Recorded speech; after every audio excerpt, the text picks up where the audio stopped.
जजमान नवीन स्थितो भवतु। ओम नारायण नमस्कृतं नर चेत नमोतरम देवी शिरोषती च तत्र जय मुद्रे बोले सत्यनारायण भगवान की जय। एक समय ने नेतृत्व में 88,000 विश्वों ने कहा पुराण वेद श्री सूत जी से पूछा है सूत जी इस कलयुग में वेद विद्या और रहित मनुष्य पर भक्ति किस प्रकार मिलेगी तथा उनका उद्धार कैसे होगा। तब कहे जिसको सुनने से हमारे प्रबल इच्छा शास्त्र ज्ञाता श्री सूत जी ने कहा कि वैष्णव में पूछ आप सबने प्राणियों की बात पूछे मैं श्रेष्ठ व्रत को आप लोगों से कहूंगा जिस व्रत को लक्ष्मी नारायण भगवान से पूछा था श्री लक्ष्मीपति ने मुनि श्रेष्ठ नारद जी को बताया था यह कथा ध्यान से सुने। एक समय योगी राज नारद जी दूसरों की इच्छा से सभी लोक में घूमते हुए मृतलोक में आप पहुंचे। वहां अनेक योनियों में जन्म अपाया से मनुष्यों को अपने कर्मों के अनुसार अनेक दुखों से पीड़ित देखकर उन्हें विचार किया किसी यंत्र के करने से निश्चय ही प्राणियों का मोह का नाश हो सकेगा। ऐसा मन में सोचकर विष्णु लोक हो गए। वहां सफेद वरण 4 भुजा वाले देव नारायण जिनके हाथ में शंख चक्र गदा पदम थे वरमाला पहने हुए देखकर स्तुति करने लगे। हे भगवान आप अतन शक्ति के सम्मान है मंदावानी भी आप नहीं पा सकते। भक्तों को दुख नष्ट करने वाले हो आपको मेरा नमस्कार है। नारायण प्रकार की स्तुति सुनकर विष्णु भगवान बोले हे श्रेष्ठ आपके मन में क्या किस काम के लिए आगमन हो चुके हैं। तब नारद मुनि ने कहा मृत्यु लोक में सब मनुष्य जो अनेक योनियों में पैदा हुए अपने अपने कर्मों के द्वारा अनेक प्रकार के दुखों से दुखी हो रहे नाथ यदि आप मुझ पर दया रखते हो तो बतलाइए कि उन मनुष्यों के सब दुख थोड़ी सी से कैसे दूर हो सकते हैं। श्री विष्णु भगवान ने कहा कि हे नारद मनुष्यों की भलाई में तुमने बहुत अच्छा प्रश्न किया। जिस व्रत को करने से मनुष्य मोह से छूट जाता व्रत में तुमसे कहता हूं सुनो। बहुत पुण्य देने वाला स्वर्ग तथा मृत्यु लोक दोनों में दुर्लभ उत्तम व्रत है। आज मैं प्रेम वश होकर तुमसे कहता हूँ श्री सत्यनारायण भगवान का व्रत विधि विधान पूर्वक संपन्न करके मनुष्य धरती पर सुख भोगकर मरने पर मोक्ष को प्राप्त होता है। श्री विष्णु भगवान के वचन सुनकर नारद मुनि बोले हे भगवान इस व्रत का क्या फल है क्या विधान है किसने व्रत को किया है कौन से दिन व्रत करना चाहिए कृपा मुझे विस्तार से बताइए। श्री विष्णु भगवान ने कहा कि नारद दुख शोक आदि को दूर करने वाला व्रत सब स्थानों पर विजय करने वाला भक्ति और श्रद्धा के साथ किसी भी दीन मनुष्य सत्यनारायण भगवान की संध्या के समय ब्राह्मण बंधुओं के साथ धर्मपरायण होकर पूजा करे भक्ति भाव से नैवेद्य केले का फल शहद घी शक्कर अथवा गुड़ दूध गेहूं का आटा सभी ले ले। गेहूं के अभाव में साखी का चूर्ण भी ले सकते हैं। सबको भक्ति भाव से भगवान को अर्पण करे।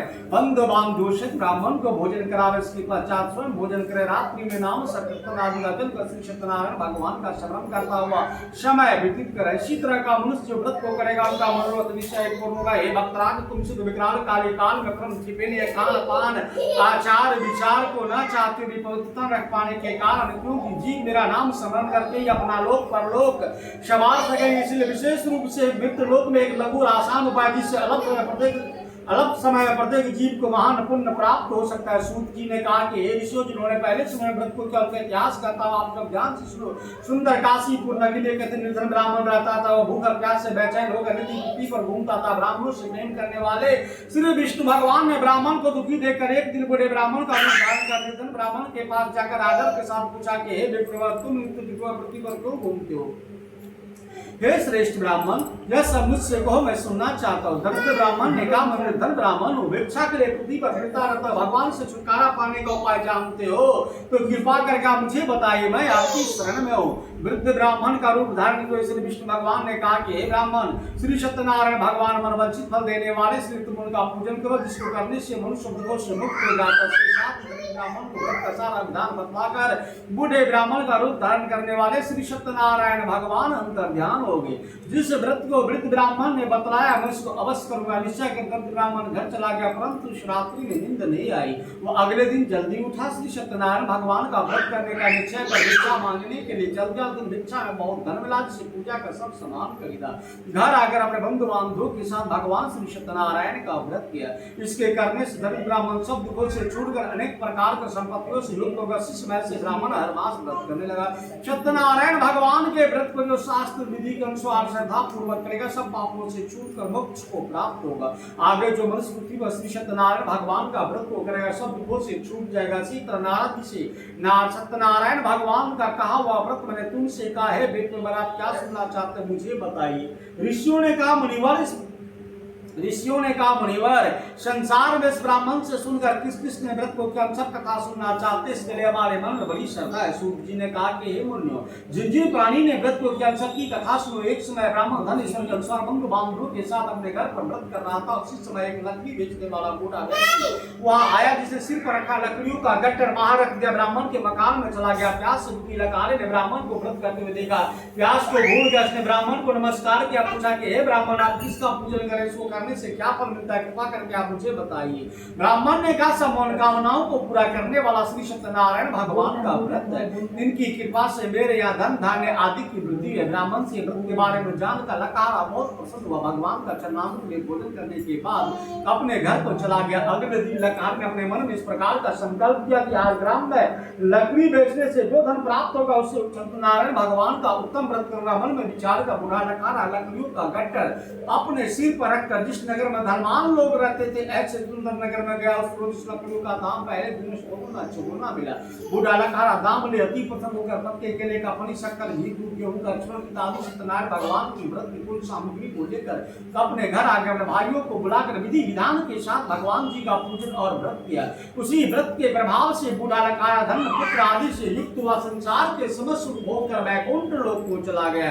श्री सूत जी ने कहा कि हे श्रेष्ठ मुनियों, अब आगे की कथा कहता हूँ। पूर्व काल में उल्कामुख नाम का एक बुद्धिमान राजा था। वह शक्तिवंता जितेंद्रिय था। प्रतिदिन देवस्थानों में जाता, गरीबों को धन देकर उनके कष्ट को दूर करता था। उसकी पत्नी कमला के समान मुख वाली शक्ति सावित्री थी। भद्रशिला नदी के तट पर दोनों श्री सत्यनारायण भगवान का व्रत किया। उसी समय एक साधु नामक वैश्य है, जिसके पास व्यापार के लिए बहुत सा धन था। वैश्य नौका मारे पर ठहरा के राजा के पास आया। राजा को व्रत करते देखकर विनय के साथ पूछा कि हे राजन, भक्त युक्त चित्त से आप क्या करें, मेरी सुनने की इच्छा है, कृपा करके आप मुझे बताइए। महाराजा उनका मुख ने कहा कि साधु बंधु बांधवों के साथ पुत्र की प्राप्ति के लिए महाशक्तिमान सत्यनारायण भगवान का व्रत पूजन कर रहा हूँ। राजा के वचन सुनकर साधु नामक वैश्य ने आदर से कहा कि हे राजन, मुझे भी इसका सब विधान बतलाइए, मैं भी आपकी कथा अनुसार व्रत करूंगा। मेरे भी कोई संतान नहीं है, मुझे विश्वास है निश्चय मुझे संतान की प्राप्ति होगी। राजा से सब विधान सुन व्यापार निर्मित हो आनंद के साथ घर आया। वैश्य ने पत्नी को संतान देने वाला व्रत का समाचार सुनाया। प्रण किया कि जब मुझे संतान की प्राप्ति होगी तब मैं इस व्रत को करूंगा। साधु वचन अपनी पत्नी लीलावती से कहे। लीलावती पति के साथ नंदी को संस्कारी कर्म में प्रविष्ट हुआ। श्री सत्यनारायण भगवान की कृपा से गर्भवती हो गई। 10वें महीने में सुंदर श्रेष्ठ कन्या का जन्म दिया। तीनों दिन कन्या इस तरह बने। शुक्ल पक्ष का चंद्रमा बढ़ता है। कन्या का नाम कलावती रखा गया। तब लीलावती ने मीठे शब्दों में अपने पति को स्मरण दिलाया कि आपने जो भगवान का व्रत करने का संकल्प किया तब उसे पूरा करिए। साधु वैश्य ने कहा, प्रिय मैं कन्या के विवाह को करूंगा। इसी प्रकार अपनी पत्नी को आश्वासन दे व्यापार करने चला गया। कलावती पिता के विवाह हो गया। के साथ पुत्री को खेलते हुए देखा। अपनी पुत्री को खेलते हुए देखा। दूत को बुलाकर कहा कि पुत्री के वास्ते को सुयोग पर देकर लाओ। साधु की आज्ञा पाकर दूत कंचन नगर पहुंचा। बड़ी खोज कर देखभाल कर वैश्य लड़की के लिए सुयोग पर पुत्र को ले आया। उस सुयोग लड़के को देखकर साधु नामक वैश्य बंधु बांधव प्रशंसित होकर अपनी पुत्री का विवाह के साथ कर दिया। विभाग से विवाह के समय भी श्री सत्यनारायण भगवान का व्रत करना भूल गए। इसी भगवान क्रोधित हो गए। वैश्य को श्राप दिए, जिम्मेदार दुख प्राप्त होगा। अपने कारण साधु नामक वैश्य नौका को लेकर व्यापार करने के लिए समुद्र के समुद्र तंसारपुर नगर गए। दोनों ससुर जमाए चंद्रकेतु राजा के नगर में व्यापार करने लगे। एक दिन भगवान सत्यनारायण की माया से कोई चोर राजा का धन चुराकर भागा जा रहा था। राजा को दूत को अपने बैग से आते देखकर चोर ने घबराकर भागते भागते राजा को धन को चुपचाप रख दिया। जहां दोनों ससुर जमाए ठहरे तो भाग गया। जब दूत ने साधु वैश्य के पास राजा को धन रखा देखा, दोनों को बांध कर ले गया। प्रसन्नता से दौड़ते हुए राजा के सामने जाकर बोला, दो चोर पकड़ कर ला देकर आज्ञा दी। राजा की आज्ञा से कठिन कारावास में डाल दिया गया। उनका धन भी छीन लिया गया। उनकी श्राप के दौरान उनकी पत्नी भी घर पर बहुत दुखी। घर पर धन रखा था वो चोर चुरा कर ले गया। श्रीदत्त मानसी पीता भूख और प्यास से दुखी तो अंत की चिंता में कलावती कन्या ब्राह्मण के घर गए। वहां श्री सत्यनारायण भगवान का व्रत करते देखा। उसने कथा सुनी। प्रसाद ग्रहण कर रात को घर आई। माता ने कलावती से पूछा, हे पुत्री, रात में कहा तेरे जन्म में क्या है? कलावती बोली, हे माता, मैंने ब्राह्मण के घर श्री सत्यनारायण भगवान का व्रत होते देखा है। कन्या के वचन सुनकर लीलावती ने सत्यनारायण भगवान की पूजन की तैयारी की। उसने परिवार बंधुओं से श्री सत्यनारायण भगवान का पूजन और व्रत किया। वर मांगा कि मेरे पति दामाद से घर लौट आवे। साथ ही प्रार्थना कर दोनों का अपराध क्षमा करो। श्री सत्यनारायण भगवान से व्रत से संतुष्ट हो गए। राजा चंद्रकेतु को स्वप्न में दर्शन देकर कहा कि हे राजन, जिन दोनों वैश्य को तुमने बंदी बना रखा, निर्दोष करता छोड़ दो। उनका धन जो तुमने ग्रहण किया लौटा दो, तो मैं तेरा राज धन पुत्र सब नष्ट कर दूंगा। ऐसे होकर भगवान अंतर ध्यान होगी। प्रातः काल राजा चंद्रकेतु ने स्वप्न स्वप्न सुनाया। सैनिकों को आज्ञा दी, दोनों बने पुत्र को कैद से मुक्त कर सभा में बुलाया जाए। दोनों ने आते ही राजा को नमस्कार किया। राजा ने कोमल वचन से कहा, मान भावो भावी बस कठिन दुख प्राप्त हुआ, अपने भय नहीं तो मुक्त। इसके बाद राजा नए नए वस्त्र भूषण पहना, जितना धन दिया था उतना लौटा कर आदर से विदा किए। दोनों वैश्य अपने घर को चल दिए। श्री सूत जी ने आगे कहा, वैष्णव मंगलाचार करके यात्रा आरंभ की। अपने नगर को चला की थोड़ी दूर आगे बढ़ने पर दंडी अवस्था श्री सत्यनारायण भगवान ने उनसे पूछा, हे साधु तेरे नाव में क्या मालिक बने हंसता वर्णन आप क्यों पूछते हो? क्या धन लेने की इच्छा है? मेरी नाव में तो बेल के पत्ते आदि भरे। वैश्य करोड़ वचन सुनकर भगवान ने कहा, तुम्हारा वचन सत्य हो। ऐसा कहकर वहां से चले गए। कुछ दूर जाकर समुद्र के किनारे बैठे। ढके महाराज के जाने के पश्चात वैश्य नृत्य प्यास निवृत्त होने के बाद नव को चीज लेकर आश्रम बनाओ, बेल के पत्ते आदि कर मुझे को जमीन पर गिरा। मुझे पतन शोक प्रकट करने लगा था। उनके जमात बोला, शोक न करे। ये दंडी महाराज का श्राप तो उनकी शरण में चलना चाहिए। वाली मनोकामना पूर्ण होगी। जमात को दंडी महाराज के पास गया, भक्ति भाव से नमस्कार करके बोला, मैं जो आपसे असत्य वचन कहते मेरे अपराध को क्षमा करो। ऐसा कहकर महाशक्ति को रोने लगा। दंडी भगवान बोले, हे बन्या पुत्र, मेरी आज्ञा से बार-बार तुमको प्राप्त हुआ, मेरी पूजा से दूर हो। साधु नामक वैश्य ने कहा कि भगवान आपकी माया से मोहित ब्रह्मा आदि देवता भी आपको रूप को नहीं जान पाते। वैज्ञानिक भला कैसे जान सकता? प्रसन्न में सामत को सारा आपकी पूजा करूंगा, मेरी रक्षा कीजिए। पहले के समाज में नौका धन से परिपूर्ण कर दो। उसके भक्ति युक्त वचन सुनकर श्री सत्यनारायण भगवान प्रसन्न हुए। इच्छा अनुसार वर्त के अंतर ध्यान हो गए। तब ससुर और जमाता दोनों नाव पर आकर देखा, नाव धन से परिपूर्ण। अपने भगवान सत्यनारायण का पूजन कर साथियों से अपने नगर को चला। नगर निकट पहुंचा, दूत को अपने घर भेजा।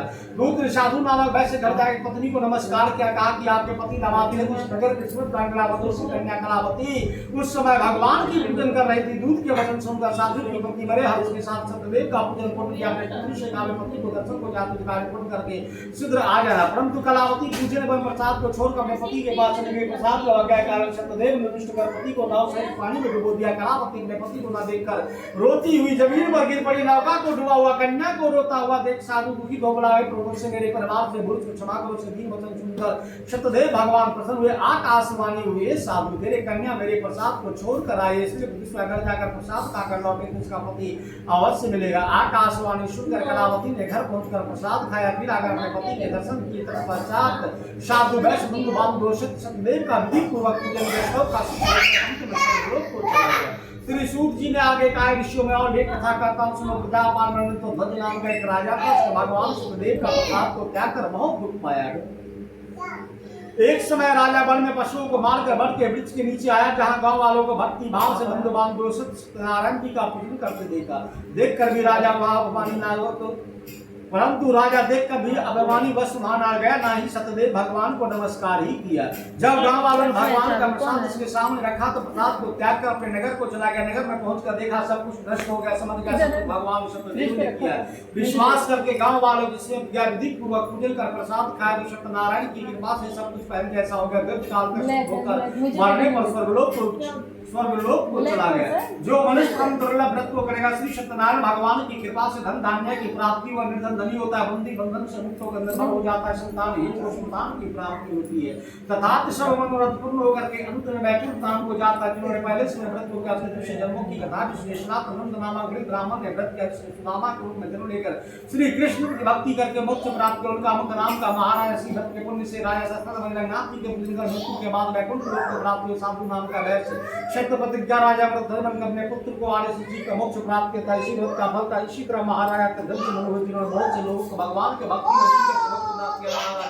आगे गृह नामक निषाद राजा रामचंद्र की सेवा करके मोक्ष प्राप्त किया। तीसरी खंडे रेखा खंडे श्री सत्यनारायण व्रत कथा समाप्त। बोलिए सत्यनारायण भगवान की जय। हरे कृष्ण गोविंद हरे मुरारी, हे नाथ नारायण वासुदेवा, हे नाथ नारायण वासुदेवा, हे नाथ नारायण वासुदेवा। हरे कृष्ण गोविंद हरे मुरारी, हे नाथ नारायण वासुदेवा, हे नाथ नारायण वासुदेवा, हे नाथ नारायण वासुदेवा। हरे कृष्ण गोविंद हरे मुरारी, हे नाथ नारायण वासुदेवा। बोली सत्यनारायण भगवान की जय। शंखवादी काल भागे सुख शांति समृद्धि जजमान गृह स्थितो भवन्तु।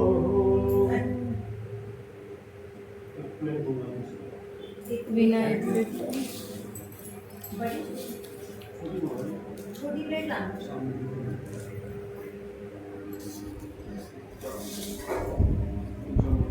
रिकॉर्ड करते हैं वीडियो मेरा चालू है बस। सत्यनारायण स्वामी सत्यनारायण स्वामी जन पातक हरना। ओम जय लक्ष्मी रमनारदन जडित सिंहासन अद्भुत छवि राधे स्वामी अद्भुत छवि राधे। नारद करत निरंजनी नारद करत निरंजन घंटा ध्वनि बाजे। ओम जय लक्ष्मी रमना ओम जय लक्ष्मी रमना स्वामी जय लक्ष्मी रमना। सत्यनारायण स्वामी सत्यनारायण स्वामी जन पातक हरना। ओम जय लक्ष्मी रमना। प्रगट भई काली कारण दीदी को दरस दियो स्वामी दीदी को दरस दियो। बूढ़ा ब्राह्मण बन के बूढ़ा ब्राह्मण बन के कांचन महल कियो। ओम जय लक्ष्मी रमना। दुर्बल भील कठोरो जिन पर कृपा करे स्वामी जिन पर कृपा करे। चंद्र चोड़ एक राजा चंद्र चोड़ एक राजा जिनके विपति हरि। ओम जय लक्ष्मी रमना। वैश्यो मनोरथ पायो शरदा तजदीनी स्वामी शरदा तजदीनी। सो फल भोग्य प्रभु जी सो फल भोग्य प्रभु जी मेरे अस्तुत कीनी। ओम जय लक्ष्मी रमना। भाव भक्ति के कारण छिन्न छिन्न रूप धरियो स्वामी छिन्न छिन्न रूप धरियो। शरदा धारण कीनी शरदा धारण कीनी तिनको काज सरियो। ओम जय लक्ष्मी रमना। गाँव बाल संग राजा बन में भक्ति करे स्वामी बन में भक्ति करे। मन वांछित फल पावती मन वांछित फल पावत दीन दयाल हरि। ओम जय रमना। चखत प्रसाद से भैया कदली फल मेवा स्वामी कदली फल मेवा। धूप दीप तुलसी से धूप दीप तुलसी से राजी सतुदेवा। ओम जय लक्ष्मी रमना।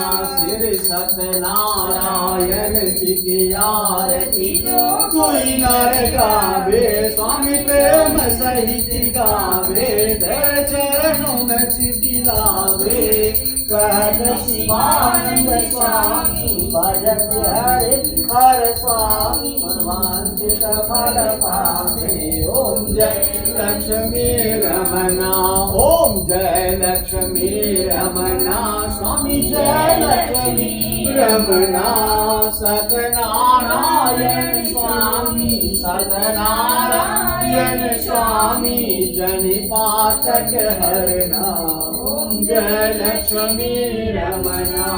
तुमेव माता च पिता तुमेव तुमेव बन्धु च सखा तुमेव विद्या जननं तुमेव तुमेव सर्वं त्वमेव देव।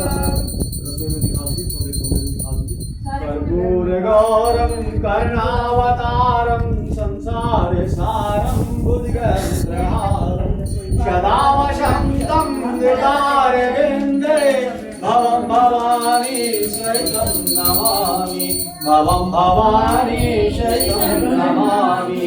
ओम द्यौः शान्तिरन्तरिक्षं शान्तिः शान्तिर्पृथिवी शान्तिराप शान्तिरोगधयः शान्तिवनस्पतिः शान्तिर्विश्वदेव शांति ब्रह्मा शांति शांति देव शांति श्यामः शांति ओम शांति शांति शुभ शांति भवन्तु। बोलिए सत्यनारायण भगवान की जय।